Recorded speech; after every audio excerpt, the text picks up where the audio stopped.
G'day guys, welcome back to Machete Bushcraft Australia. My name is Ben and I'm the owner of North Arm Machete Co. And today's topic is all about, look, I've got a new machete with a whole stack of modifications, which I'd really like to share and show off a little bit.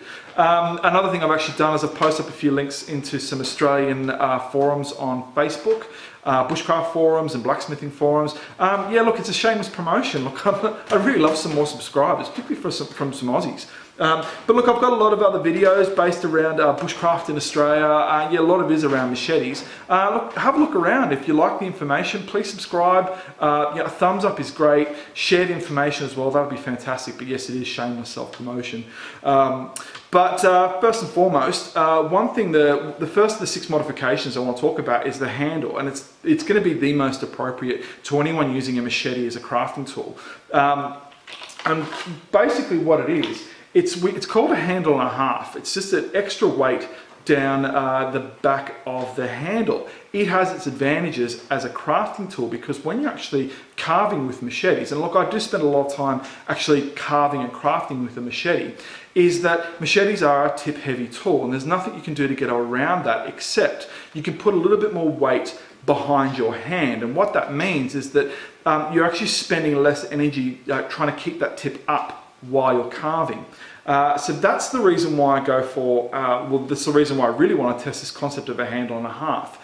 It's going to give me a little bit more of a balanced feel when I'm carving and crafting. Now the other tip you can do as well, this is just a little sideline for anyone that actually does want to craft with just a factory machete, particularly the factory Tramontina machetes. I really like those handles, is that most people carve in this section here and they slash in that section there. And one tip I always give to all the farm volunteers that come here every year to help us clear up the property is that learn to use a whole edge. You've got a big edge here that you spend a lot of time sharpening. Learn to use all of it. Don't just use here and here. You've got this edge in the center, but you've also got a space for a card scraper edge on the back. Once you start to learn to use a whole edge, you'll spend, there'll be a much greater gap between the time you spend using your tools and then sharpening them. But one tip I always give them as well is that you don't have to carve and craft just at that front point there. You can do it here, here and here. I just call it a thumb drive. I just hook it behind this point here and I use that just to drive the machete into when I'm crafting, and I find that really helpful because basically I've doubled and tripled the area where I can actually carve with this machete. Now, the other thing we're actually testing with this, which is really important for us, is the fastening system. Because we've modified this so much, look, I absolutely need to know this is a bomb-proof system. It's never going to come off, and that's a safety concern in my eyes. You know, that's the last thing you want is a handle to be removed, mid-swing or mid-chop on a very sharp crafting tool. So we really need to test that. I'm definitely sticking with the bus rivets. There's really heavy-duty stainless steel flared tube rivets, epoxy resin. I'm definitely sticking with that, but we have modified some of the area at the back of the machete. This is one point I do need to really test and punish this machete to make sure that's never going to fail. You know, it's just we all need to sleep easy at night when we use these tools. That's not one area that I ever want to fail. So that's part of our testing procedure. The second thing the third thing we're actually testing with this handle, besides the fit and feel, is this material. This is just jute micarta, which we make in the factory in our small factory in our workshop. Normally I used to let these set for a month to fully cure. I couldn't wait at this time. So I did it in 3 days. 3 days later I actually fitted it off to the machete. Normally I wait a month, whether it's a knife or or any tool that I'm rehandling, a full month for the material to cure. Look, nothing's moved and nothing's expanded. I really like that fact, and I'm glad I tested it because it's, I can be impatient sometimes. I just really wanted to finish this tool. So look, that's a handle covered. The other thing we're testing is the blade art or the etching. Look, it's actually a really deep etch which we've actually put onto this machete. I actually don't know how that's actually going to affect the longevity of a tool. So I purposely picked a design that had 2 heavy lines that matched up on each side of this blade at a point which I perceive is going to be one of the weakest points of the machete, or the most prone to fracturing. And it being a deep etch, if it's going to fail, it's going to fail at that point. So that's the other thing I really wanted to test is how does the etching affect the longevity and the usefulness of a tool? And this is really going to answer that question for me. But again, I'm not going to know until I really start punishing this. I'm using this tool quite hard. I had a lot of fun with that artwork. Geez, it's really blingy. It's a very blingy tool. It's not typically what I would pick. I really enjoyed putting it on there. Yeah, geez, I tell you what, I'll definitely want to do more of these. They're definitely a lot of fun. So that's the deep etch. New hanger system. This is something that we've been testing this for a while, at least the past month, but it's actually been in the back of my mind for quite a while. I really wanted to test this system.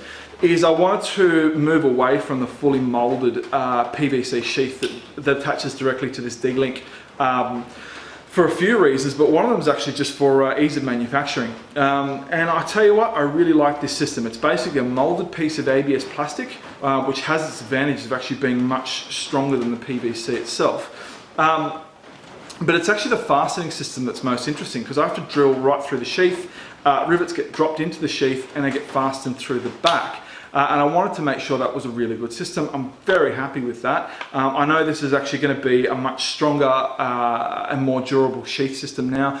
I've been using the old system now for more than 4 years, and I've actually got one of the very original ones still in action, and I've got my sheath, which is I use quite regularly as well. It's more than 2 years old. It is still, my old system's a very durable system, but this just happens to be another level up, and I'm really liking it.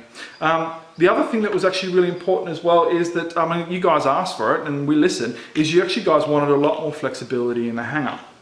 And that's not something that, the last system was great. I mean, I found it completely appropriate, but the way that the feedback we've been getting, people do want more flexibility. And with this molded ABS system, we actually use a seatbelt webbing attachment, which gives you heaps of flexibility. So that's another bonus. The other thing that I really like about this fastening system is that it actually opens up the option to fasten more things to this sheath. And the other thing that I was actually looking at was basically a mounting platform. That's, you know, a potential thing that we can work with. A lot of people actually talk about a leg lanyard, and again, it's not something that I use. But a lot of people actually, quite a few people actually asking for that option, is that with this drill through and rivet system that we've got, we can actually fasten on a permanent mounting plate, which if you pass a tape through or a cord through, that definitely opens up that option there. I do, yeah, look, I'm actually quite impressed with that. This still needs a little bit more testing. But we'll definitely keep you guys posted if you're interested. It's I do perceive that's one of the features we're actually going to use in our production line. That's later on down the line though, because it's obviously, you know, I have to manufacture quite a lot more tooling to suit. But it's definitely doable. I think it's a viable option.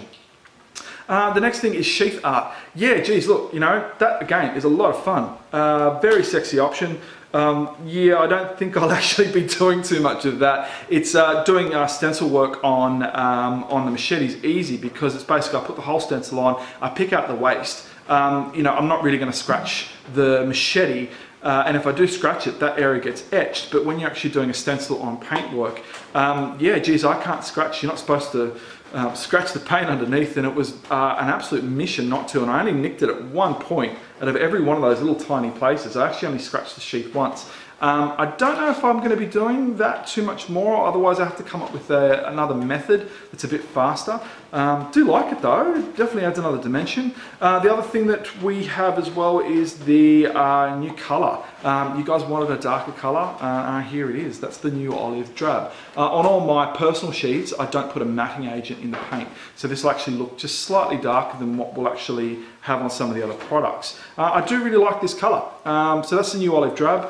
Another feature as well is that, look, I don't particularly use a handle retention strap, which is basically, it's what we actually really recommend this to anyone because it's just, it opens up another level of flexibility. But basically where these two rivets are, on that sheath just here and here, that's actually a place where we attach the handle retention strap, which is just a little stainless steel snap catch on a piece of 25mm seatbelt webbing, which wraps around that handle, which just basically secures it in the sheath.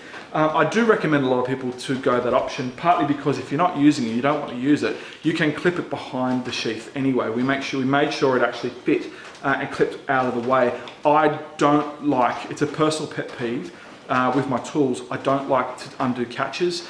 and draw tools out when I use them, because I'm drawing, particularly with a machete, I need a draw and drop action. I've got to draw it quick when I'm on a fence line. I do my work, start nice and quick. I've got two hands free to pick up what what I've basically just chopped, so I can carry it out of the way and move on. And I do that. I can spend a whole day doing that, just drawing, dropping, cutting, stowing the machete back in again and moving on. So snaps and catches really frustrate me. That's one of the reasons why I tend to rely on it's like a built-in retention system that's actually in that sheath.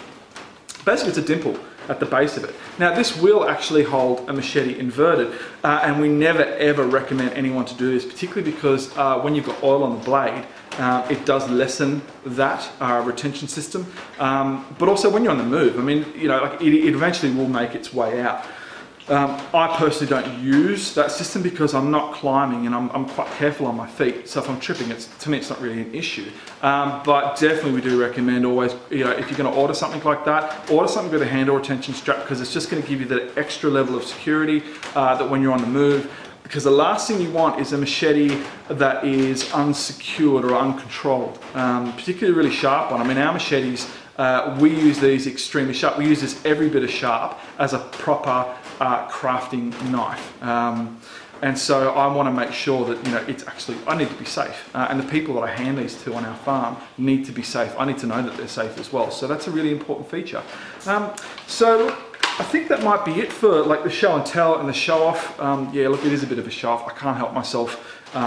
It's actually more of a sharing show off. But anyway, guys, look, thank you very much for viewing this video. If you liked it, subscribing, liking, and sharing makes a huge difference for us. And if you're new to the channel, welcome. You know, I hope there's going to be some more interesting stuff. Next week's video is definitely going to be safety. As I said before in the stropping video, there's just not a lot of really good information for Westerners out there on just the basics and the safeties of using machetes. Look, I've still got all my fingers. I've never hit my shin. I use my machetes really sharp. I'm definitely not the authority. That's one thing I really want to put forward to you guys. I'm not the authority on the safe use of machetes, but look, I'm really happy to share the information which was passed on to me, you know, from various places all around the world on the safe use of machetes and the effective use of machetes. Happy to share that. But look, until next week, thanks very much, guys. I'll see you then.